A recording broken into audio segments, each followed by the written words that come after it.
요즘에도 그렇지만 과거에도 역시 변호사란 직업은 상위 직업군에 속했습니다. 그만큼 변호사는 선망받는 직업이었고 유명한 변호사는 별명이나 타이틀이 있기도 했습니다. 오늘 소개해드릴 허버트 로즈 암스트롱은 하나의 타이틀을 소유한 변호사였습니다. 영국에서 범죄를 저질러 사형당한 유일한 변호사라는 타이틀을 말이죠.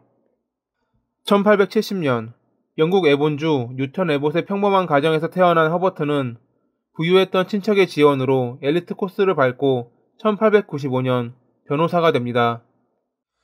사회적 성공, 행복한 가정, 부유한 삶, 모두가 부러워할 삶을 살게 된 허버트. 그런 그가 집착하는 한 가지 일이 있었습니다. 바로 자신의 정원을 손질하는 것이었죠.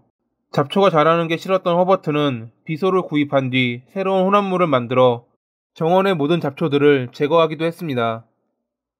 그의 아내 캐서린 메이 암스트롱은 헌신적인 아내이자 아이들에게 좋은 어머니였으나 항상 가족들에게 엄격한 모습을 보였습니다.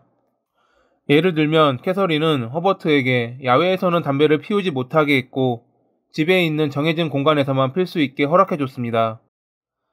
술 역시 감기에 걸렸을 때나 파티가 있을 때만 먹게 해줬으며 또 어느 날은 하인들을 기다리게 했다며 공개적으로 그를 나무라기도 했습니다. 그렇기에 캐서린은 지역 주민들에게 존경을 받는 인물이었지만 다른 한편으로 주민들은 허버트를 동정하기도 했습니다. 1915년 군대에 있을 당시 런던을 방문한 허버트는 새로운 여성을 만나며 자유를 느끼게 됩니다. 아마 이때부터 그는 범행 계획을 세웠을 겁니다.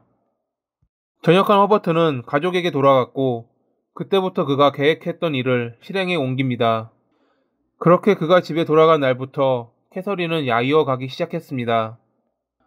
점점 이유 없이 야유어 가던 캐서린이 환영을 보기 시작한 무렵인 1920년 8월 신체적 정신적 건강이 악화된 그녀는 결국 병원에 입원합니다. 1921년 1월에 그녀 본인의 의사와 허버트의 요청으로 인해 퇴원했을 시기 허버트는 비소 1파운드를 구매했습니다. 원래 잡초를 제거하기 위해 비소를 구매하던 허버트가 풀조차 자라지 않는 1월에 비소를 구매했다? 캐서린이 아팠던 것, 모든 것은 그의 소행이었습니다. 결국 집으로 돌아온 캐서린은 한 달 만에 사망하고 맙니다. 그녀의 담당 의사는 죽음의 원인이 심장병과 급성 위염 때문이라 결론 지었습니다. 3일 후 캐서린은 교회에 묻혔고 그렇게 자신을 억압한 아내가 사라지자 허버트는 진정한 집의 주인이 되었다 생각했을 겁니다.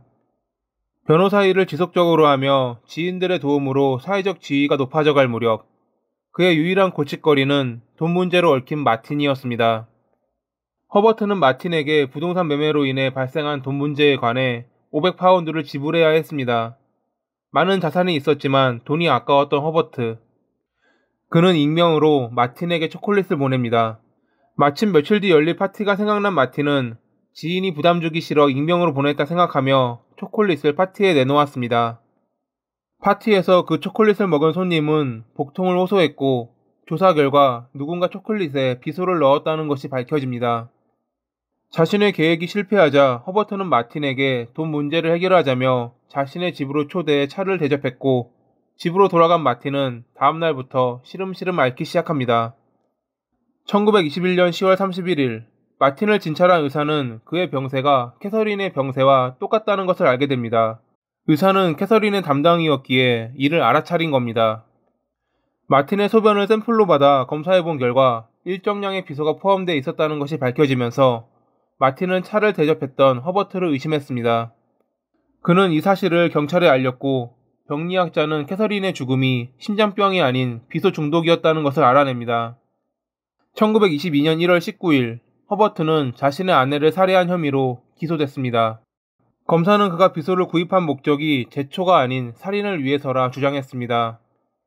허버트는 캐서린이 자신의 상태를 책망하며 스스로 비소를 먹어 사망했다 주장했고 자신이 그녀를 죽인 증거가 없다 반박했습니다. 하지만 움직이지도 못할 정도로 거동이 불편했던 캐서린이 스스로 무언가를 먹는다는 것은 불가능했다는 간호사와 담당 의사의 말에 허버트는 침묵합니다. 게다가 검사는 허버트의 집에서 발견된 약 20봉지의 비소 화합물을 보며 제초에 쓰일 용도면 한 곳에 모아두지 이렇게 따로따로 구분하지 않는다 말했습니다.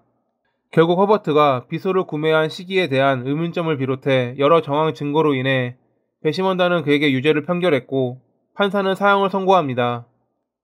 1922년 5월 31일 허버트의 형이 집행됐습니다.